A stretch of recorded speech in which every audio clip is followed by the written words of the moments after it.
Viewer discretion is advised.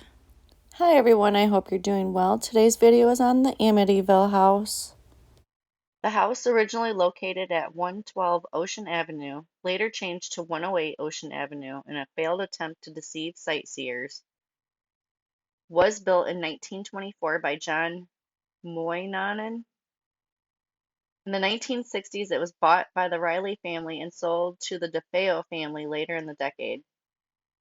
It was then bought by George and Kathleen Lutz in 1975, 1 year after the murders. Rumors have spread that years ago the property was an Indian burial ground. Another legend is that the land was an insane asylum for sick and dying Indians.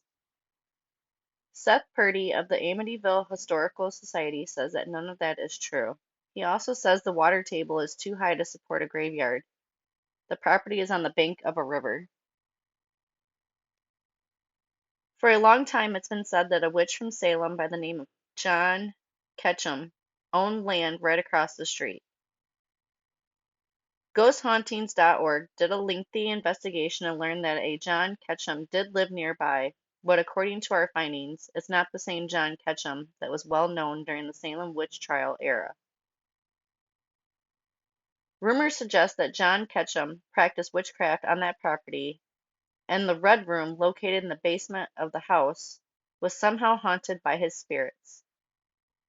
But historians say that room was a plant room built for the Moynahans.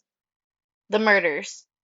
The murders took place on November 13, 1974, shortly after 3 a.m. 24-year-old Ronald DeFeo Jr., commonly known as Butch, shot and killed his parents, Ronald and Louise, his two sisters, Dawn and Allison, and two brothers, John and Mark, with a .35 caliber rifle. All of the victims were asleep in their beds, and their bodies were discovered 15 hours later. Ronald DeFeo Sr. reportedly was a strict man with a very hot temper, and Ronald Jr., aka Butch, was said to be much worse and had issues with anger, drugs, and alcohol. His drugs of choice were heroin and LSD. Even though Butch tried to claim that he was innocent, eventually he confessed to the killings. Butch was convicted of 6 counts of second-degree murder and sentenced to 6 25-life terms. He is imprisoned at Greenhouse State Prison in New York. The Lutz family's claim of haunting. In December 1975, George Lee Lutz, his wife Kathleen, and their offspring moved into the house. Immediately after moving in, the Lutz family alleged the house was haunted. They reported being awakened in the middle of the night by what sounded like a piece of marching band.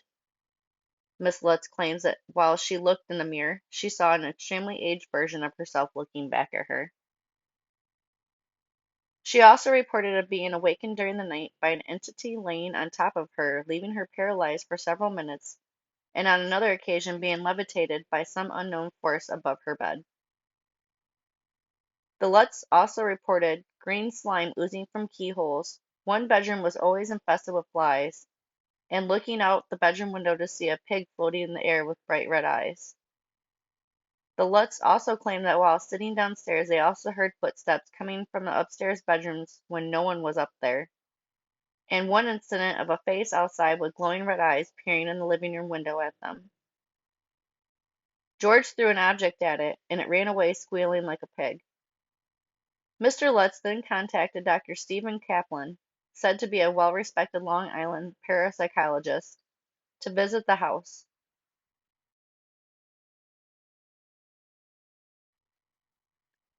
According to Lutz, Dr. Kaplan showed up at the house one day with 6 witches and a TV news crew. Furious by this, Mr. Lutz kicked them off his property and didn't let them in the house. George Lutz then contacted Ed and Lorraine Warren, founders of the New England Society for Psychic Research. Ironically, accompanying the Warrens were a TV news anchor, a few clairvoyants, and investigators from Duke University. Lorraine says that much of the furniture in the house was the same furniture from the DeFeo murders. Lorraine sat on the bed in the master bedroom, only the mattress had been replaced since the murders, and was overcome by what she describes as a very evil demonic force. She then went to daughter Missy's room, same mattress and furniture. Mr. Lutz allegedly allowed his children to sleep on the DeFeo children's deathbeds. Lorraine says the evil was so overwhelming that she became weak, disoriented, and could hardly stay conscious while leaving. The skeptics, neighbors, and townspeople. Butch DeFeo's lawyer, William Weber, claims that he and George Lutz created all of the paranormal allegations one night after a few bottles of wine.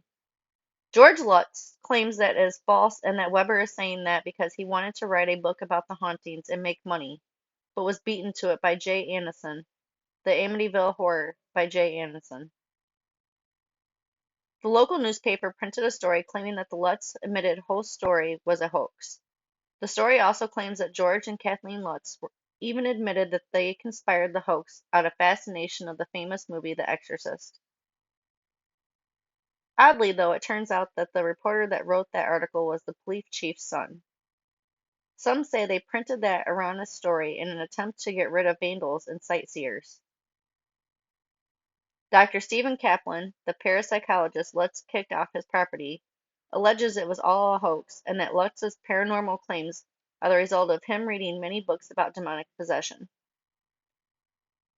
Ed and Lorraine Warren, New England Society for Psychic Research, claim that Kaplan is bitter for getting kicked off the property and that he has no degree of any kind from any educational institution to prove he's actually a doctor. George Lutz insists that there were entities in the house and it was haunted, but nothing at all like the movie portrays, the Amityville Horror of 1979.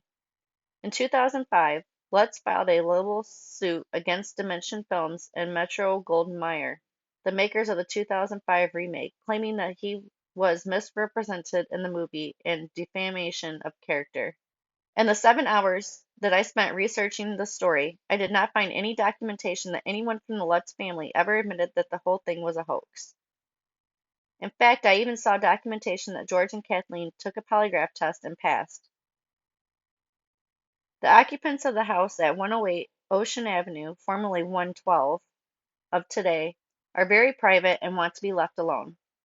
They resent people driving by to gawk at the most famous haunted house in American history. The townspeople feel the same way, and the police patrol the street regularly to prevent such activity. Is the house still haunted? The new occupants refuse to comment. Some people wonder how Butch DeFeo was able to fire 9 gunshots in the murder spree without waking up the rest of the family, allowing them to flee. And why didn't the neighbors hear it, especially since the neighboring houses are only 40 feet away? Lorraine Warren calls it phantomania, a paralyzing condition enhanced by either fear or spirits.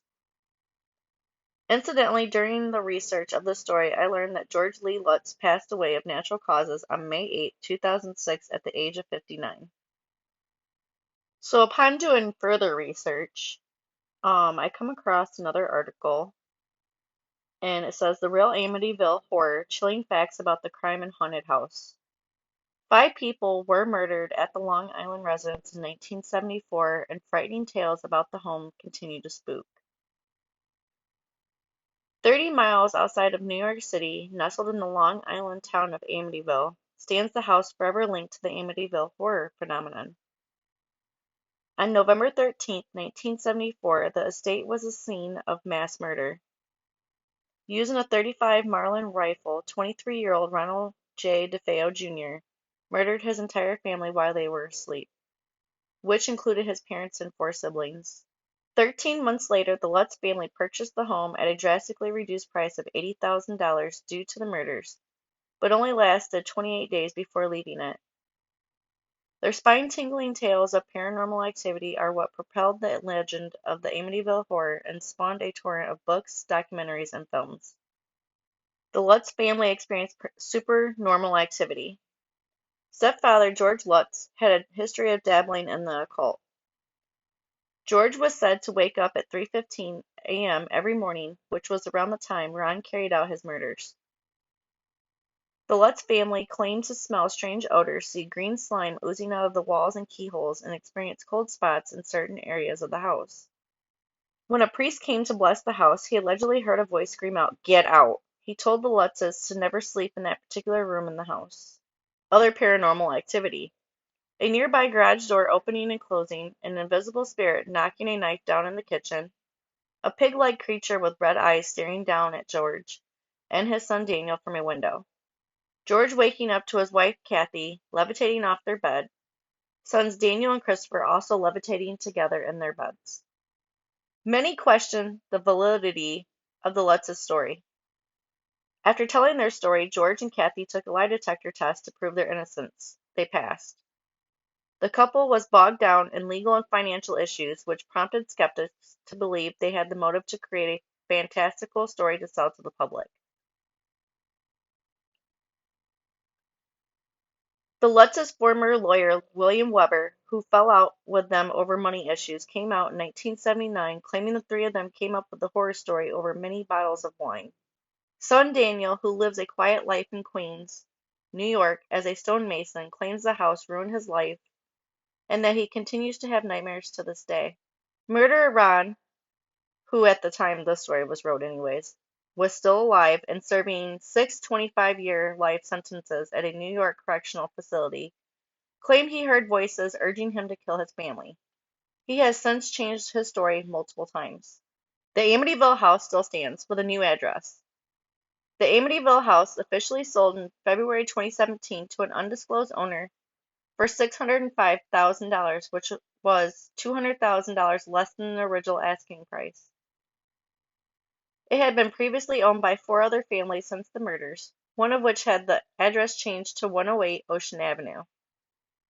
The house originally stood at 112 Ocean Avenue. Thank you for watching today's video. If you liked the video, please give me a thumbs up. And if you would like to see more videos like this, please subscribe. What paranormal or crime-related mystery would you like to see next? I hope you all have a great day.